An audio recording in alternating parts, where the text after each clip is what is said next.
ભૂલી જશો નહીં એવું તમે કોઈને યાદ આવે છે? સર આપણે ખોલીએ બોલો. જો તમારી પાસે પવિત્ર વચન, જો કે આ તો આધુનિક જમાનો આવી ગયો છે ને લોકો પવિત્ર વચન લીધા વગર જ ઘરમાં પ્રભુના ઘરમાં આવતા હોય છે. ઘણા બધા લોકો મોબાઈલમાં રાખે છે બાઇબલને, તો મોબાઈલની અંદર રસોદોસ્તો પણ ખૂબ હોય છે. જ્યારે આ વચન એ માત્ર ને માત્ર પવિત્ર વચન છે. હાલેલુયા.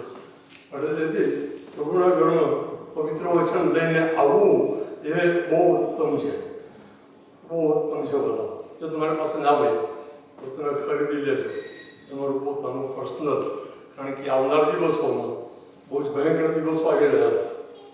અને ત્યારે તમારું બાઇબલ તમારી પાસે હશે તો તમને કામ લાગશે.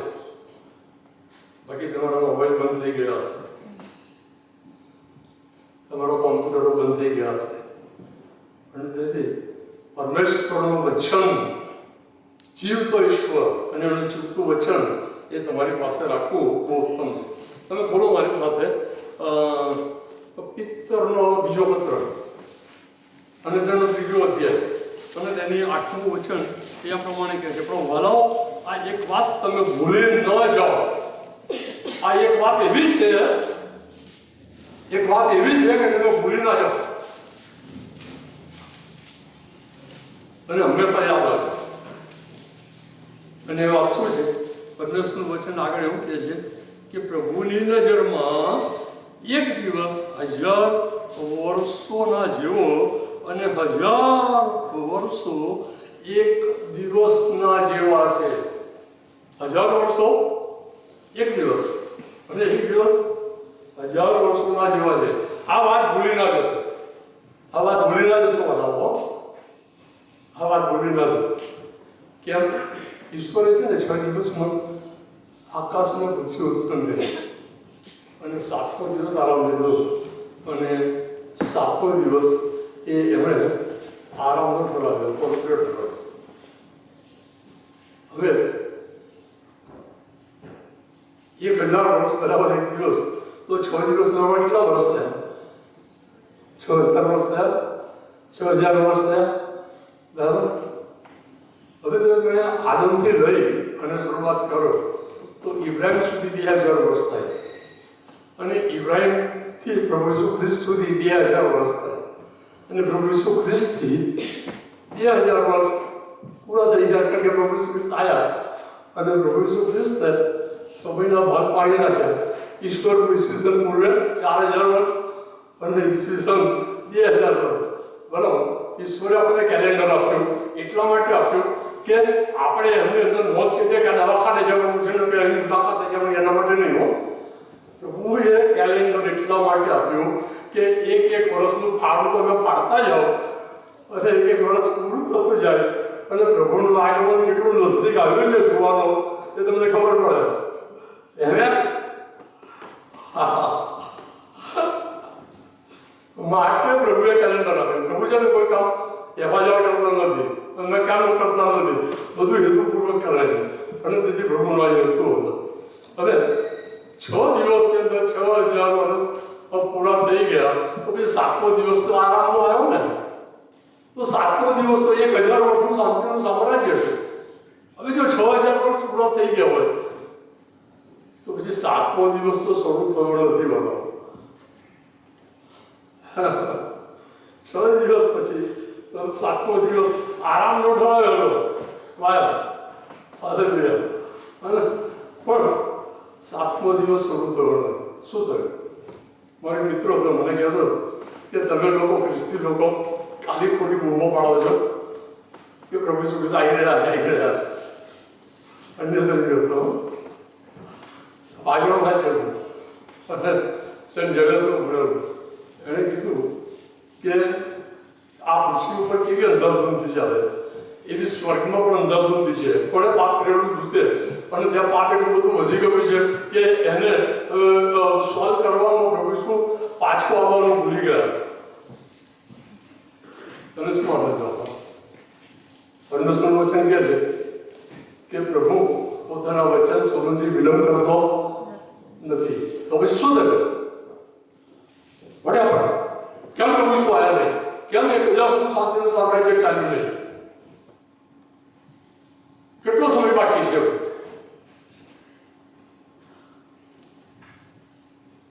આવો પ્રાર્થના કરીએ.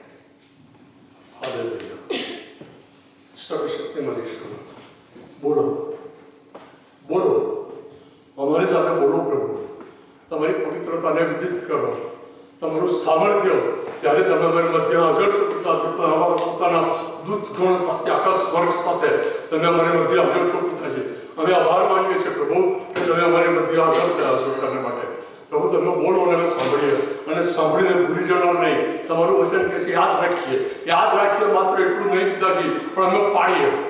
હાલેલુયા. કારણ કે તમારું પવિત્ર વચન એવું કહે છે કે આ વચનો જે પાડે છે તેને ધન્ય છે. ઓ પ્રભુ, બીજું બધું જ કાઢી નાખ્યું. તમે સાંભળવાનું, વાંચવાનું બધું કાઢી નાખ્યું. તમારું વચન કહે છે જે પાડે છે તેને ધન્ય છે. પાડ્યા વગર અમે સ્વર્ગમાં આવી શકીશું નહીં પિતાજી. અને તમારું આગળ અતિશય નજદીક છે.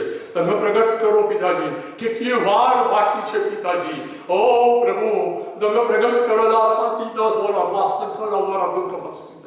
તમે પ્રગટ કરો પિતાજી. તમે બોલો, તમારું સામર્થ્ય પ્રગટ કરો પિતાજી. પ્રભુ ઈસુના નામમાં અમે પ્રાર્થના કરીએ છીએ. માટે સાંભળોને માન્ય કરો પિતાજી. Amen, amen, amen, amen. Hallelujah. અને વાહ, જગત છે ને આદમને ઉત્પન્ન કર્યો ને, જે પાપ આવી ગયું ને, એક મિનિટ હું સમય જોઈ લઉં, નહીં તો પછી હું તો બોલે જ જઈશ. પણ તમે સાંભળ્યા જ હશો, પણ પછી બહાર નીકળીને કહેશો કે અરે આ તો ક્યાંથી પકડી લાયા આપણે.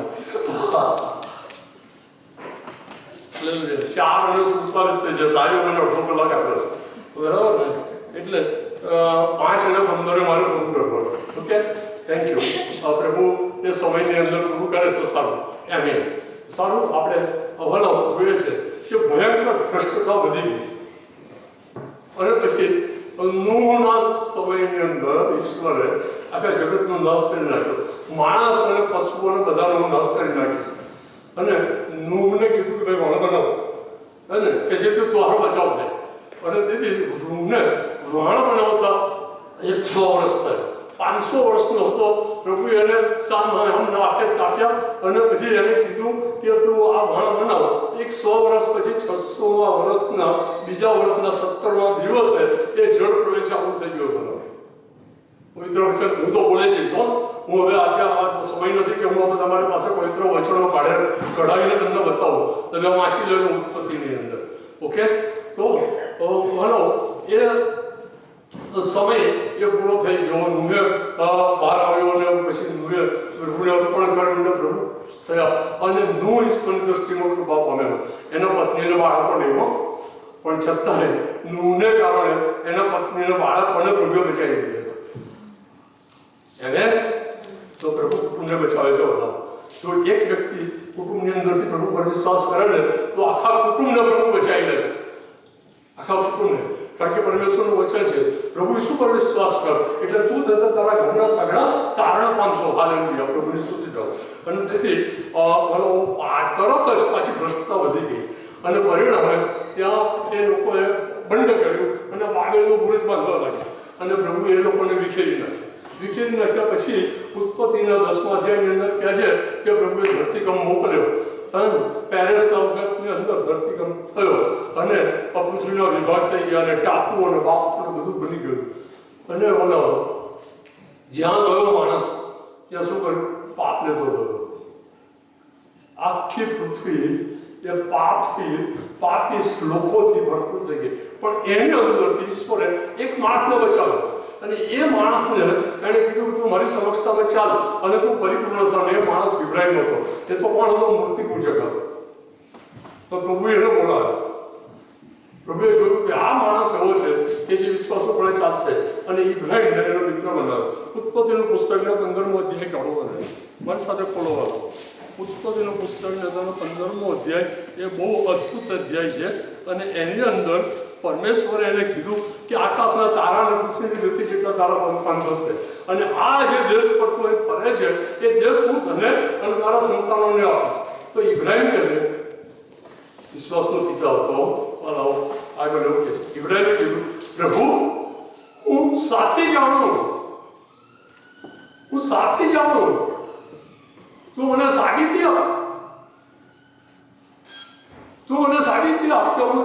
ક્યાંથી જાણું કે આ દેશ મારા મંતવ્ય મળશે? અને પ્રભુએ આવું કીધું. ઉત્પત્તિનું પુસ્તકને તેનો 15મો અધ્યાય અને પ્રભુએ કીધું તેની 13મી કલમ, અને તેણે ઇબ્રામને કહ્યું, તું ખચિત જાણ કે અહીં તારા વંશ પરદેશમાં ભટકશે ને ત્યાંના લોકોની સેવા કરશે, અને 400 વર્ષ લગી તેઓને દુઃખ દેવામાં આવશે, અને જે લોકોની સેવા તેઓ કરશે તેઓનો ન્યાય પણ હું કરીશ. 400 વર્ષ સુધી પ્રભુએ કીધું. હવે તે મને પૂછ્યું છે ને, તો હું તને કહું છું કે 400 વર્ષ સુધી તારા જે સંતાનો હશે ને દુઃખ દેવામાં આવશે, પણ 400 વર્ષ લગી પછી તેઓ પાછા આવશે. પણ જે લોકોનો મારો આશીર્વાદની સામે શું હતો? તો ન્યાય સમાયેલો હતો. ન્યાય, પેલી પ્રજાનો ન્યાય કરીશું. જે પ્રજા તારી પાસે સેવા કરાવશે તો એનો હું ન્યાય કરીશ. અને પછી આગળ બીજું પ્રભુએ કીધું 16મી કલમ, અને કે છે અને તેઓ 4થી પેઢીઓમાં અહીં પાછા આવશે.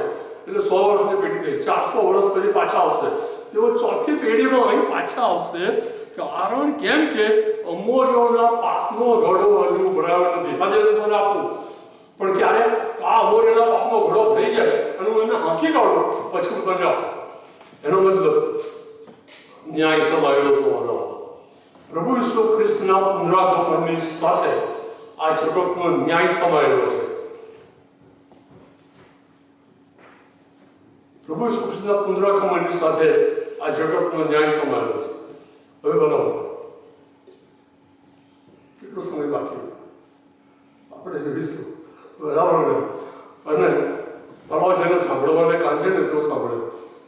તો તમે કાન લઈને આવ્યા છો, કોઈ હોઈ શકે છે ને આ બધા આ ચર્ચમાં કે જે પોતાના કાન ઘેર મૂકીને આવ્યો હોય? કોઈ નથી ને? Press God. હવે તમે કહો છો કે અમે સાંભળીએ છીએ, બરાબર ને? હવે જો તમે ના સાંભળો તો તમારું પાપ તમારી ખબર લેશે, કારણ કે તમે સાંભળી રહ્યા છો. બરાબર છે?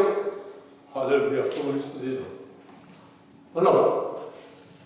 ઇબ્રાહિમને આ બધું કહેવા મળ્યું, પણ જે દિવસે કીધું એ દિવસે પેલું જે કાઉન્ટડાઉન હતું ને 400 વર્ષનું શરૂ ના થયું. એ શરૂ ના થયું. એ તો 175 વર્ષ પછી શરૂ થયું. ક્યારે?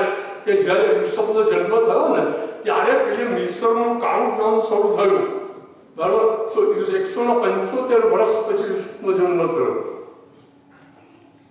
પ્રભુની સાથે ઇબ્રાહિમ ચાલ્યો પછી 175 વર્ષ. કેવી રીતે 175 વર્ષ આવ્યા? તો ઝડપથી રંગ એવો ઝડપથી જતો રહે છે અને મેન શબ્દ તો બાકી થઈ જાય. તો બોલો પેલું એને પ્રભુએ કીધેલું જે એના એ દિવસે શરૂ થયું નહીં, પણ 175 વર્ષ પછી આ શરૂ થયું. તો 175 વર્ષ કેવી રીતે આવ્યા? ઇબ્રાહિમને કીધું અને પછી 25 વર્ષ પછી એને દીકરો થયો, ઈસાક જન્મ્યો 25 વર્ષ પછી. અને પછી ઈસાકને 60 વર્ષ પછી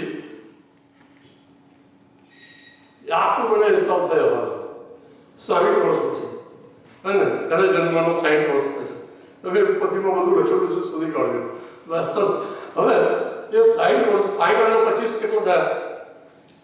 75 થયા? 85 થયા. બરાબર છે. હવે પછી યાકૂબનો જન્મ થયો પછી યુસુફનો જે જન્મ છે ને એ આપવામાં નથી આવ્યો. એ ગાળો આપવા બાઇબલમાં લખવામાં આપણે શોધી કાઢવો પડે. તો આપણે શોધી કાઢીએ. કેવી રીતે શોધી કાઢીશું? તો જ્યારે યુસુફ 17 વર્ષનો હતો ત્યારે એના ભાઈઓ સાથે ખેતર ચલાવતો હતો અને એ વખતે એને વેચી કાઢવામાં આવ્યો. હવે એને વેચી કાઢવામાં આવ્યો ત્યારે એ 17 વર્ષનો હતો. એ ત્યાં ગયો મિસરની અંદર, અને પછી મિસરની અંદર 13 વર્ષ એને દુઃખ દેવામાં આવ્યું. અને એ બરાબર 30 વર્ષનો થયો ત્યારે ફારૂક રાજાની સામે ઉભો રહ્યો. 30 વર્ષનો હતો યુસુફ, 30 વર્ષનો હતો બરાબર. પછી ભરપૂરીના 7 વર્ષ આવ્યા. ઓકે, એટલે 37 વર્ષનો થયો. પછી બીજા 2 વર્ષ પછી એણે પહેલી વખત આવ્યા તો નહોતો ઓળખાયા, પણ બીજી વાર આવ્યા ને એના ભાઈઓ ત્યારે યુસુફ પોતાને ઓળખાણ આપી. એટલે કેટલા વર્ષ થયા? 39 વર્ષ થયા યુસુફના. 39 વર્ષ પછી 1 વર્ષ પછી વાતો ના કરશો ને સાંભળજો દીકરા, વાતો ના કરશો, સાંભળજો, ધ્યાનથી સાંભળજો. અને તો 39 વર્ષ થયા. 1 વર્ષ પછી અને એના પિતા ત્યાં આવ્યા. એ યુસુફ કેટલા વર્ષનો હતો? 40 વર્ષનો હતો. પેલા ફારૂકની પાસે આશીર્વાદ આપવા માટે યુસુફ એને લઈ પિતાને ગયો. ફારૂકે પૂછ્યું કે ભાઈ તમારા કેટલા વર્ષ થયા? તો એણે કીધું 130 વર્ષ. તો 130 વર્ષમાંથી પેલાના 40 વર્ષ છોકરાના બાદ કરો એટલે કેટલા આવ્યા? 90 વર્ષ આવ્યા. તો પેલા 85 ની અંદર 90 કરો એટલે 175 થાય. Praise God, amen, hallelujah. તો 175 વર્ષ પછી આ કાઉન્ટડાઉન પેલા મિસરનું શરૂ થયું. અને મિસરનું કાઉન્ટડાઉન શરૂ થયું એ ક્યારે પૂરું થયું બનાવો એ આપણે જોઈએ. યુસુફના નામનો મતલબ છે, મને ખબર છે યુસુફના નામનો મતલબ? યુસુફના નામનો મતલબ છે ને આપણા બાઇબલ વાંચીએ છીએ ને બનાવો પણ બરાબર વાંચતા જ નહીં યાદ. અને અફસોસ છે આપણે ખ્રિસ્તી લોકો, આપણા વિશ્વાસી લોકોને બી અફસોસ છે. કારણ કે બાઇબલ છે રવાડો વાંચતા જ નહીં આપણે. એના હાસ્ય વસ્તુ લખ્યું છે એ બી જોતા રહે. યુસુફનો નીચે લવડતા લખેલો યુસુફના નામનો એ ઉમેરે છે. જો તમારા જેવડો જોવાનો હતો યુસુફ. અને એણે કીધું કે 30 વર્ષનો હતો અને ઈશ્વરે એને ત્યાં ફારૂકની આગળ ઉભો રાખ્યો. અને એના નામનો મતલબ છે તે એટલે ઈશ્વર ઉમેરે છે, એ ઉમેરે છે. તો 400 વર્ષ પ્રભુએ આપેલા તો પ્રભુએ એની અંદર કશું ઉમેર્યું. અને આ છે ઈશ્વરની કૃપા. આ છે ઈશ્વરની કૃપા બનાવો. 70 વર્ષ ઉમેરી આપ્યા. કેવી રીતે? તો આપણે જોઈએ વાળો યુસુફ એ દિવસે 40 વર્ષનો હતો, બરાબર છે? જ્યારે ફારૂક રાજા જ્યારે ઉભો હતા અને એના પિતા આવ્યા ત્યારે 40 વર્ષનો હતો. અને પછી નિર્ગમનની અંદર બેસા. તો નિર્ગમનમાં એવું કહે છે કે બરાબર પેલા યાકૂબ ત્યાં આવ્યો મિસર દેશમાં એના બરાબર 430 વર્ષ પછી, 430 વર્ષ પછી એ લોકો મિસરની બહાર નીકળી ગયા. એ જ દિવસે 430 વર્ષ પૂરા થયા અને એ જ દિવસે એ લોકો બહાર નીકળ્યા, મિસરની બહાર નીકળ્યા. હવે પેલા 40 અને 430 એટલે કેટલા થયા? 470 થયા, બરાબર? તો કૃપાના કેટલા વર્ષો ઉમેર્યા ઈશ્વરે? 70 વર્ષ. અને 470 વર્ષ પછી યાકૂબ ત્યાં આવ્યો જે દિવસે, બરાબર? એ દિવસથી બરાબર 470 વર્ષ પછી યુસુફના જન્મ પછી બરાબર 470 વર્ષે એ મિસર દેશનો ન્યાય થઈ ગયો. હવે જે દિવસે યાકૂબ અહીં આવ્યો મિસરની અંદર એ દિવસે પેલા અમોરીઓ જે હતા ને એના પાપનું કાઉન્ટડાઉન શરૂ થઈ ગયું. એના ન્યાય શાસનનું કાઉન્ટડાઉન શરૂ થઈ ગયું. અને તેથી બરાબર 430 વર્ષ પછી યાકૂબ આવ્યો અને પછી 430 વર્ષ સુધી એ લોકો ત્યાં રહ્યા અને 430 વર્ષ પછી બહાર નીકળ્યા અને પછી 40 વર્ષ પેલા અરણ્યમાં રખડતા હતા. એટલે કેટલા વર્ષ થયા? 470 વર્ષ, બરાબર? 430 ને 40 એટલે 470 વર્ષ થયા. 470 વર્ષ પછી પેલા લોકોને એ અમોરીઓને ત્યાંથી હાંકી કાઢવામાં આવ્યા અને ઈશ્વર પ્રજાને એ દેશ પ્રભુએ જે કીધેલું એ પૂરું કર્યું. Hallelujah, praise God. આપણો પ્રભુ વચન આપે છે અને વચન પૂરું કરે છે. બનાવો આપણો પરમેશ્વર જીવતો ઈશ્વર છે, બનાવો, જે અત્યારે આપણી મધ્ય હરી ફરી રહ્યો છે અહીં. આજે એની ઈચ્છા છે કે ઘણા બધા લોકોના કપાળ પર એ પોતાના રક્તની છાપ મારે અને એમને બચાવી લે, અનંત કાળ માટે બચાવી લે. હાલેલુયા, પ્રભુની સ્તુતિ થાવ. બનાવો હવે બનાવો. જો આ પરદેશીઓને 470 વર્ષ આપતા હોય તો પછી ઈશ્વર પ્રજાનો ન્યાય થાય તો એને 470 વર્ષ આપવા પડે ને. પ્રભુના લોકોને આપવા પડે. બનાવો. અને તેથી ઈશ્વર પ્રજાને 470 વર્ષ આપવા પડે. મૂસાએ કીધેલું કે જો તમે પાછળ નહીં ચાલો પ્રભુની પાછળ તો એક દિવસ આવશે કે તમને પૃથ્વીના પટ પર વિખેરી નાખવામાં આવશે. અને એની પુનર્નિયમનું પુસ્તક અને તેના 28માં અધ્યાયથી આગળ વાંચો ને તો એ ભયંકર શ્રાપ વિશે અને આશીર્વાદો અને પછી શ્રાપ વિશે લખવામાં આવ્યું છે. કેટલા આશીર્વાદો અને કેવા ભયંકર શ્રાપ અને બધું એ મૂસાએ એની આગળ જાહેર કર્યું. પણ આ પ્રજા એ ઈશ્વરની પાછળ ચાલી નહીં વળો અને તેથી પરમેશ્વરને એમના એમનો ન્યાય કરવાની ફરજ પડી. પરમેશ્વરે એમનો ન્યાય કરવાની ફરજ પડી, પોતાના લોકોનો ન્યાય કરવાની. ઈશ્વર એ પોતાના લોકોનો ન્યાય કરે છે ને અને ભયંકર રીતે ન્યાય કરે છે. નરકા પાસ્ટર સાહેબ નરકમાં ગયા તો શું થાય? તમે લોકો જે છે ને એમના કરતા એમને ડબલ સજા થાય, 4 ગણી સજા થાય. બરાબર? જો હું નસમાં ગયો તો પ્રભુ મને કહે કે તું તો ઉભો વાળતો હતો, કંઈ લોકોને વચન આપતો હતો અને તું મારી પાછળ ચાલ્યો નહીં, અને તેથી મને ભયંકર સજા થાય. અને જો ડીસુ કે બિશપ કે કોઈ ગયા ને તો એમને તો અતિ ઘણી સજા, અતિ ઘણી સજા. જેમ જેમ હોદ્દો ઊંચો એમ એમ સજા વધારે.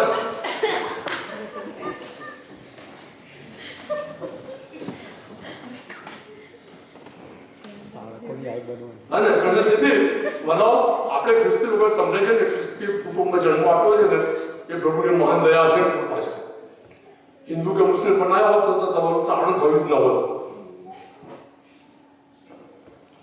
પણ તારણ પામવાને માટે પરમેશ્વરે તમને ખ્રિસ્તી કુટુંબમાં જન્મ આપ્યો છે, ભૂલી ના જતો. અને તેથી બનાવો આ તો મહાન ઈશ્વર છે.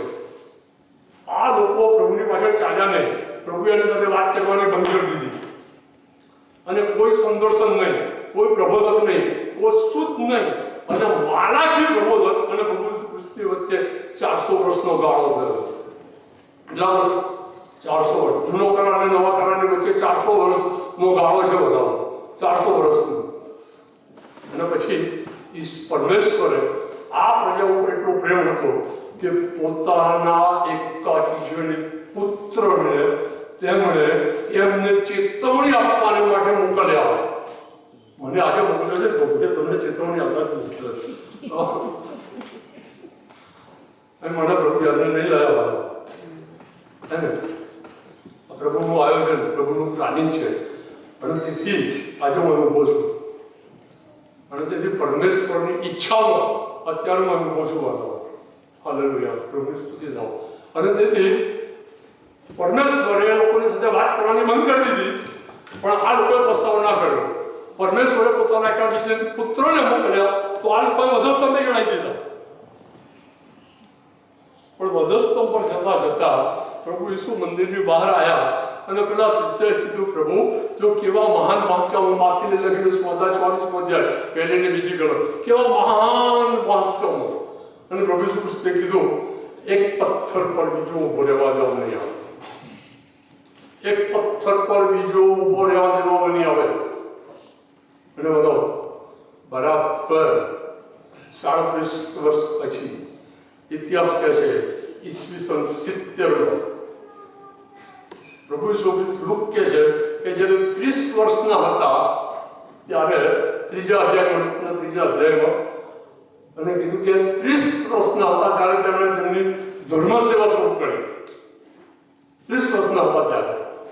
અને પછી 40 વર્ષ પછી વાળાઓ ઈસવીસન 70 400 વર્ષ શાંત રહેલા. પ્રભુ આયા ઈસવીસન 70 બરાબર 470 વર્ષ પછી યરૂશલેમનો નાશ થઈ ગયો. આજે પણ મંદિર નથી ત્યાં. આજે પણ એ જગ્યાએ મંદિર નથી બનાવો. કારણ કે પરમેશ્વરે પોતે જે મંદિરની અંદર પરમેશ્વરની પવિત્ર હાજરી હતી, અને જો યાજક જે પાપ સાથે ગયો હોય તો મૃત્યુ પામતો, અને જેને દોરડાથી ખેંચી લેવામાં આવતો, એ પવિત્ર મંદિર એનો નાશ થઈ ગયો. બેન પ્લીઝ તમે વાતો કરશો તો મને મારું બેધાન થઈ ગયા છે, મને માફ કરશો, પણ કોઈ પણ વાતો ના કરશો. કારણ કે પરમેશ્વરની પવિત્ર હાજરીની અંદર અત્યારે આપણે છીએ. અત્યારે સર્વશક્તિમાન પ્રભુ પરમેશ્વર આપણી મધ્ય કરી રહ્યા છે બધાઓ. અને તેથી જેને સાંભળવાને કાન છે તેઓ સાંભળે. હાલેલુયા, પ્રભુની સ્તુતિ થાઓ. તો બોલો, જ્યારે જગતનો આખાનો ન્યાય કરવાનો આવે ત્યારે પણ 470 વર્ષ આપવામાં આવે. ઓકે, આ પરમેશ્વરનું વચન છે બધા. અને તેથી આપણે જે પવિત્ર વચન વાંચ્યું, પ્રેક્ટિકલનું પુસ્તકને 6થો અધ્યાય અને એનો પહેલો ઘોડો છોડવામાં આવ્યો. સફેદ રંગ હતો અને એ સફેદ રંગનો ઘોડો એ તો સફેદ રંગ શું છે? પવિત્રતા બતાવે છે, સફેદ રંગ શાંતિ બતાવે છે, સફેદ રંગ એ અહીં યુદ્ધની વાત છે, યુદ્ધની વાત છે. અને તેથી યુદ્ધની અંદર જ્યારે સફેદ રંગ હોય તો સફેદ રંગ યુદ્ધમાં ક્યારે કામ લાગે કે જ્યારે યુદ્ધ ચાલતું હોય અને કોઈ લશ્કર હારી જવાની તૈયારીમાં હોય અને એમને થાય કે જો અમે હારી જઈશું, આટલા બધા સૈનિકો માર્યા જશે અને અમારી પ્રજાનો નાશ થઈ જશે, તો ચાલો આપણે સમાધાન કરી લઈએ, આપણે શરણાગતિ સ્વીકારી લઈએ. અને શરણાગતિ સ્વીકારવાના માટે તેઓ સફેદ ધજા ચડાવે અને યુદ્ધ ભંગ પડે અને એ લોકોની શરણાગતિને સ્વીકારી લેવામાં આવે, એ લોકોનો બચાવ થઈ જાય, એ લોકોને મારી નાખવામાં ના આવે, એ લોકોને છોડી દેવામાં આવે અને ગુલામ બનાવવામાં આવે, પણ જીવતા રહી જાય. તો બનાવો આ સફેદ રંગ એ આ બતાવે છે. હવે આ જે ઘોડો હતો એની પાસે એના પર જે સવાર બેઠેલો હતો એના હાથમાં ધનુષ્ય હતું, ધનુષ્ય. પણ બાણનો ઉલ્લેખ નથી બોલાવો, બાણ નથી. બરાબર છે. હવે આપણી પાસે યુદ્ધ જે કરવાનું હોય તો પૂરા સાધન ના હોય તો આપણે યુદ્ધ કેવી રીતે જીતી શકીએ? It is impossible. અત્યારે યુદ્ધ ચાલે છે, ઇસરાયલે વારંવાર યુએસથી સાધનો મંગાવવા પડે, હે ને? કેમ? કારણ કે એની પાસે ખૂટી જાય અને તેથી એ સાધનો મંગાવવા પડે. યુદ્ધની અંદર બાણ ના હોય તો પછી કેવી રીતે જીતી શકાય? પણ પરમેશ્વરનું વચન કહે છે કે એના માથા ઉપર મુંગટ મૂકવામાં આવ્યો, મુંગટ મૂકવામાં આવ્યો. કોણે આપ્યો? પરમેશ્વરે પોતે આપણે બનાવવું અને તેથી તે જીતતો નીકળતો સારું નીકળે. હવે જે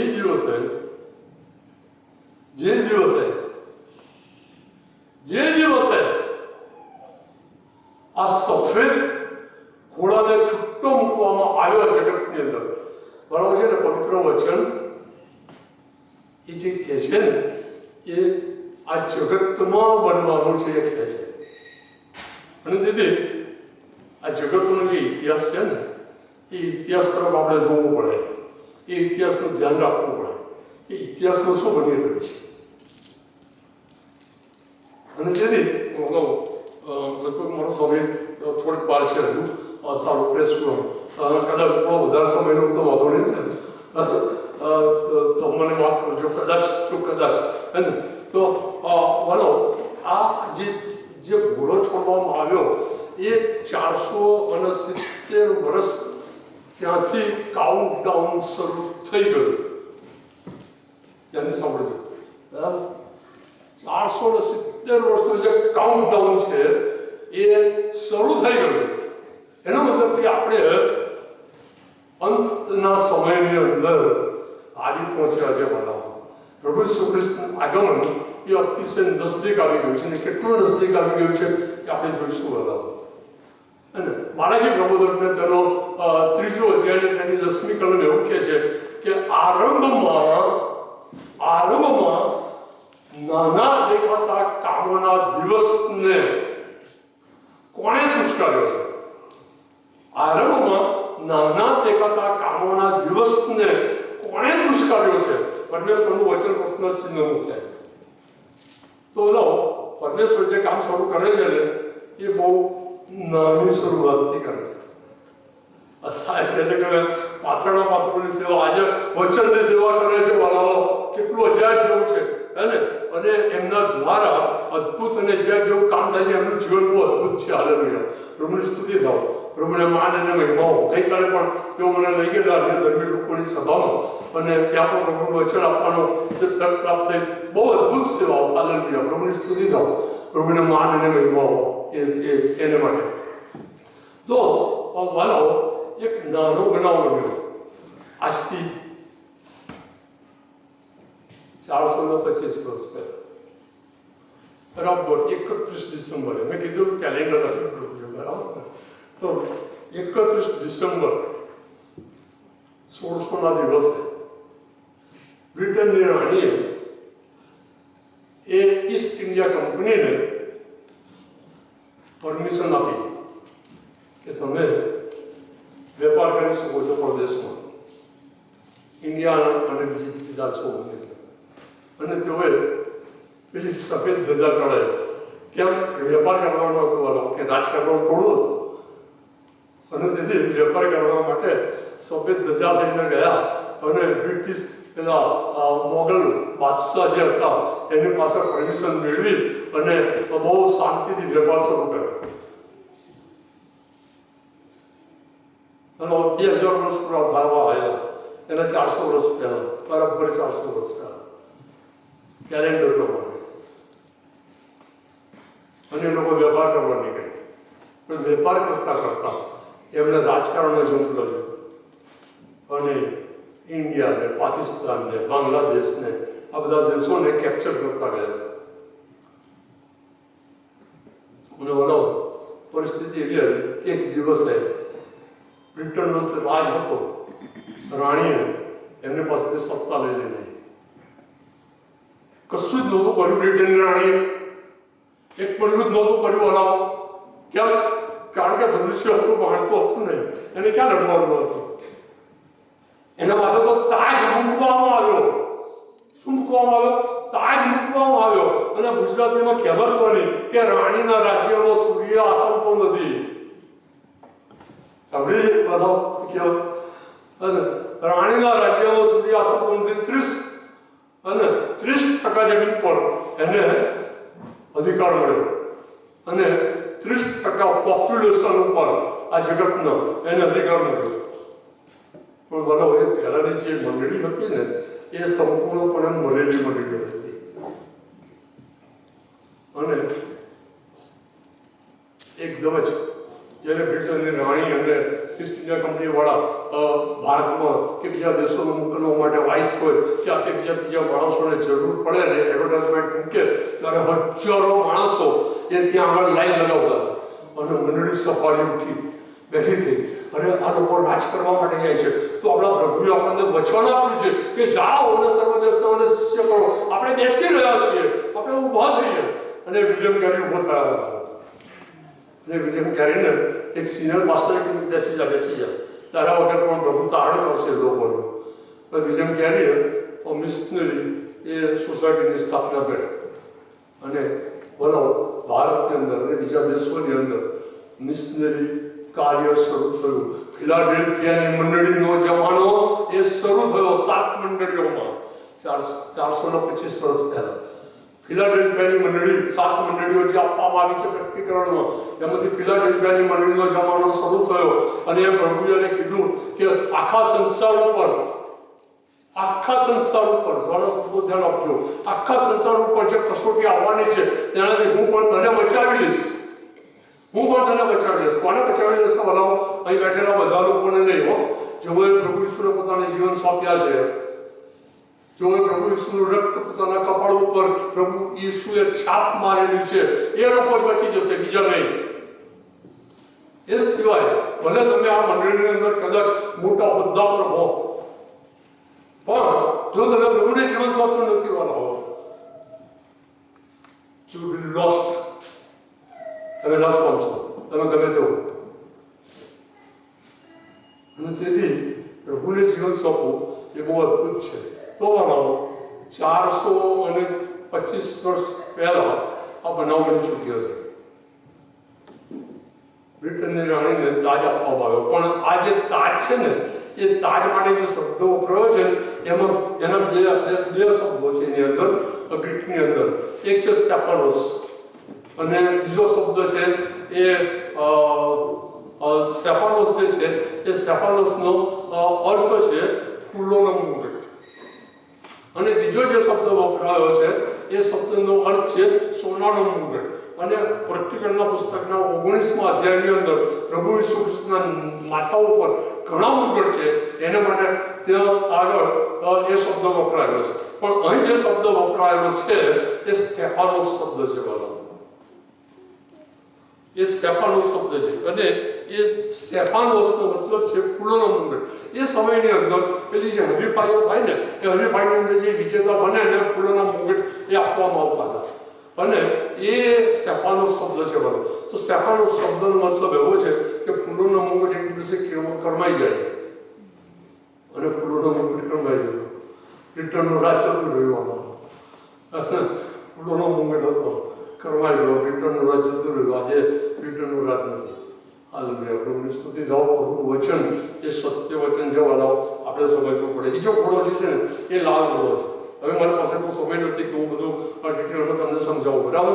એટલે લાલ ઘોડો છે ને એ લાલ ઘોડો સામ્યવાદ બતાવે છે. લાલ ઘોડો એ સામ્યવાદ બતાવે છે અને રશિયા એ સામ્યવાદી બન્યું અને હજારો અને લાખો લોકો મૃત્યુ પામ્યા રશિયાની અંદર. હાલેલુયા. બરાબર. ત્યાર પછી કાળો ઘોડો આવે, બરાબર છે ને? લાલ ઘોડા પછી કયો ઘોડો આવે? કાળો ઘોડો આવે. એમ હા, અહીં આપણે આમ વાંચીએ છીએ કે જ્યારે તેણે બીજી મુદ્રા થોડી લાલ ઘોડો આવ્યો, ત્રીજી મુદ્રા થોડી ત્યારે મેં ત્રીજા પણ એમ સાંભળ્યું કે આવ ત્યારે મેં તેને કાળો ઘોડો. કાળો ઘોડો છે ને એ દુકાળ બતાડે. એ દુકાળ કેવી રીતે પડ્યો બનાવો તો વિશ્વ યુદ્ધ થયું અને 26 વર્ષની અંદર જ 2 વિશ્વયુદ્ધ થયા અને બીજું વિશ્વયુદ્ધ જે થયું એ તો ભયંકર થયું અને 6 વર્ષ ચાલ્યું બીજું વિશ્વયુદ્ધ. 6 વર્ષ ચાલ્યું અને 6 વર્ષ સુધી જગતમાં ખેતી થઈ શકી નહીં વાળો. અને પરિણામે કાળો ઘોડો જે છે એના હાથમાં ત્રાજવા હતા. એ ત્રાજવા એ બતાડે છે કે રેશનિંગ દખલ થયું. આ કેનેડા છે ને, કેનેડા એના લાભ છે ને આખી દુનિયામાં વેચાયા. હું પોતે છે ને રેશનિંગનો ની લાઈનમાં ઉભો રહેલો છું. બહુ નાનો હતો અને તમારા બી ઘણા જે મોટા હશે મોટી ઉંમરના તેઓને ખબર હશે કે રેશનિંગ દાખલ થયેલું અને રેશનિંગની લાઈનમાં ઉભો રહેવું પડે તો રેશનિંગ મળ્યા. અને એ રાજ્યમાં રેશનિંગ બતાડે છે કે તેલ અને દ્રાક્ષારસનો બગાડ તું ના કર. જેઓની પાસે હતું એ લોકોની પાસે પુષ્કળ હતું અને જેઓ ગરીબ હતા એ લોકોને બહુ મુશ્કેલી હતી. બતાવો કાળો ઘોડો. અને પછી ચોથો ઘોડો કયા કલરનો છે? કોઈને હાથ છે? કોઈને હાથ છે? ઓછેમાં છે બોલી છે આ ગાના આપણે આપણે જોતા અને તેથી પ્રભુ સુબ્રત કહેતા હતા કે જેને સાંભળવાને કામ છે તે સાંભળે કે આ હૃદયને છે ને એક જ કામ છે.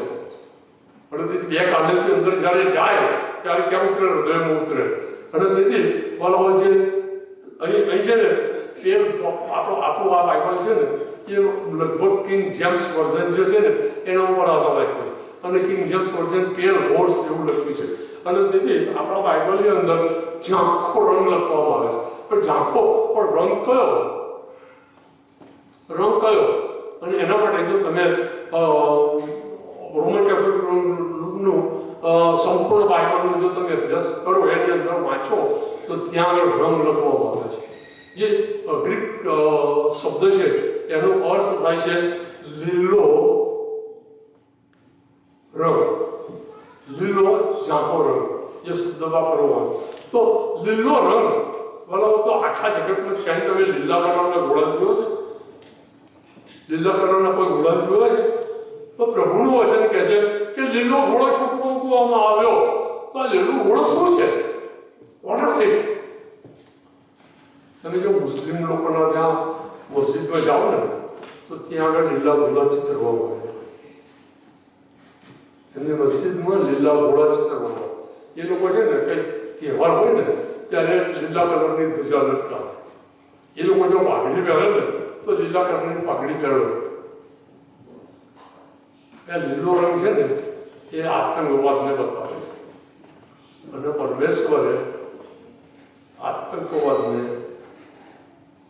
9/11/2001ના દિવસે અમેરિકા દેશની અંદર છૂટો મૂક્યો અને એના બે ટ્વિન્સ ટાવર એને તોડી નાખવામાં આવ્યા. અમેરિકા દેશ કહેતો હતો કે હું જાણે કે સર્વશક્તિમાન છું, આ જગતની અંદર જમાદાર બની ગયો છે અને એને એમ લાગે છે કે હું સર્વશક્તિમાન છું. ઈશ્વરે બધા હું સર્વશક્તિમાન નથી, સર્વશક્તિમાન હું છું. અને તેથી પરમેશ્વરે એ લીલા ઘોડાને અમેરિકા દેશમાં છૂટો મૂક્યો અને બનાવો એ ટ્વિન્સ ટાવર તોડી નાખ્યા અને અમેરિકા દેશે એને તૂટતા આખા જગતને ઓનલાઈન એ જ વખતે ટીવી ઉપર બતાડ્યા કે જુઓ શું જુઓ? પરમેશ્વરે લીલા ઘોડાને છૂટો મૂક્યા છે. વાલા બહુ જ પ્રભુ ઈસુનું આગમન અતિશય નજદીક આવી ગયું છે. અતિશય નજદીક આવી ગયું છે. પાંચમી જે મુદ્રા છે ને, 5 ને 20 થઈ છે ત્યાં પાંચમી મુદ્રા નહીં ગઈ. બરાબર? બોલો તમને હું કોઈ દિવસ, કોઈ વર્ષ, કોઈ મહિનો પ્રગટ કરતો નથી. પ્રભુ ઈસુને ખબર નથી. એમને કીધું કે મને ખબર નથી, હે ને? અને તેથી મને પણ ખબર નથી. હું એટલું જાણું છું, આ પવિત્ર વચન જે કહે છે ને એને હું જાણું છું.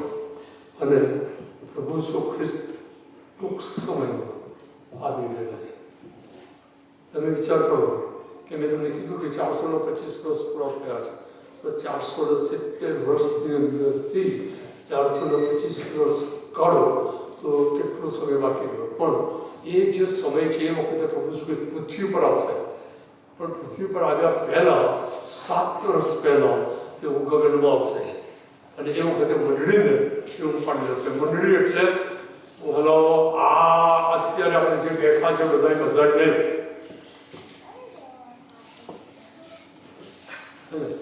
હવે પછી જે બધી બાબતો બનવાની છે ને તમને કહું. હવે મારી સાથે ખોલો ચાલો. અને લગભગ 14મા અધ્યાયમાં છે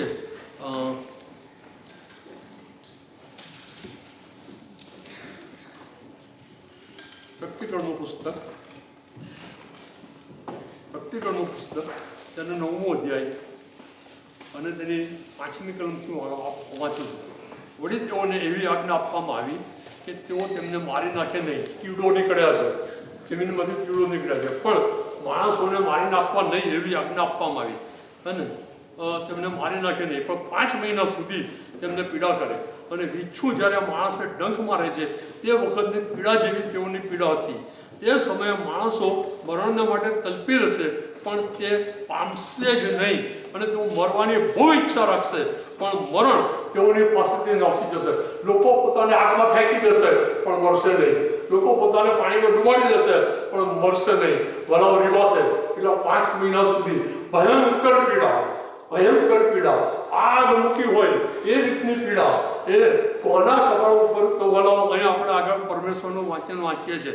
4th કલમ 9મું અધ્યાયની 8મી કલમ.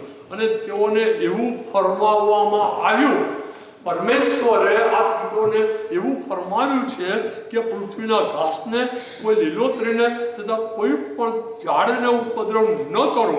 પણ જે માણસોના કપાળ પર પરમેશ્વરની મુદ્રા નથી તેઓને ઉપદ્રવ કરો. બરાબર? પેલું ઝડપ જે આવ્યો ને 150 દિવસ સુધી ચાલ્યો. 150 દિવસ એટલે વિસરાલ રજા છે ને એનો 30 દિવસનો મહિનો થાય. એટલે 30 ભાગો તમે 150 તો 5 મહિના થાય. બરાબર? અહીંયા આપણે વાંચ્યું કે 5 મહિના સુધી તેઓને ઉપદ્રવ કરવાની. ઉત્પત્તિ અને પ્રકટીકરણ બે છે ને કિનારા છે જીવનની નદીના. એ ઉત્પત્તિની અંદર આપણે અંદર પ્રવેશ કર્યો અને પ્રકટીકરણમાંથી અત્યારે બહાર નીકળી જઈએ છીએ. જેઓના કપાળ ઉપર પરમેશ્વરના રક્તની છાપ નથી એ લોકો બહુ મોટા ભયની અંદર જીવી રહ્યા છે. તમે ગમે તે ખ્રિસ્તી હો કે અખ્રિસ્તી હો, પણ તમે બહુ જ મોટા ભયની અંદર જીવી રહ્યા છો. બહુ જ મોટા ભયની અંદર જીવી રહ્યા છો. આપણે પ્રાર્થના કરીએ.